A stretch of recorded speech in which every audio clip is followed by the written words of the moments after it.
আভাস ছিল আগেই, এবার প্রধানমন্ত্রীর সভার দিন নিজের গন্তব্য প্রকাশ্যে আনলেন বিজেপি নেতা দিলীপ ঘোষ। সফরের সকালে বেঙ্গালুরু উড়ে গেলেন তিনি। আগেই জানিয়েছিলেন মোদির সভায় আমন্ত্রণ পাননি দিলীপ ঘোষ। আজ সকালে অভিমানী সুরে জানালেন ভাষণ মোবাইলেও শোনা যাবে। আজ অর্থাৎ 22 আগস্ট বঙ্গ সফরে প্রধানমন্ত্রী নরেন্দ্র মোদী। স্বাভাবিকভাবেই কয়েকদিন ধরে রাজনৈতিক মহলে একটাই প্রশ্ন ঘুরপাক খাচ্ছিল যে এবার কি আমন্ত্রণ পেলেন দিলীপ ঘোষ। বৃহস্পতিবার নিজেই বিষয়টি খোলসা করেছেন দিলীপ। তিনি বলেন, আমাকে আমন্ত্রণ জানানো হয়নি, তাই যেতেও পারি, নাও যেতে পারি। আমি কোথায় যাব আমি ঠিক করি, আমি ঠিক করব। তবে দলের নির্দেশ মেনে যে কাজ চালিয়ে যাবেন এদিন ফের তা স্পষ্ট করে দেন তিনি। শুক্রবার সকালে দমদম বিমানবন্দরে দেখা গেল বিজেপি নেতা দিলীপ ঘোষকে। জানা গিয়েছে বেঙ্গালুরু যাচ্ছেন তিনি, কিন্তু কেন তা জানা যায়নি।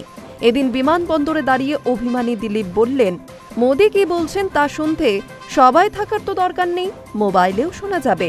পাশাপাশি দল ঠিক সময় তাকে কাজে লাগাবে বলেও মন্তব্য করলেন Dilip Ghosh. Hi News network.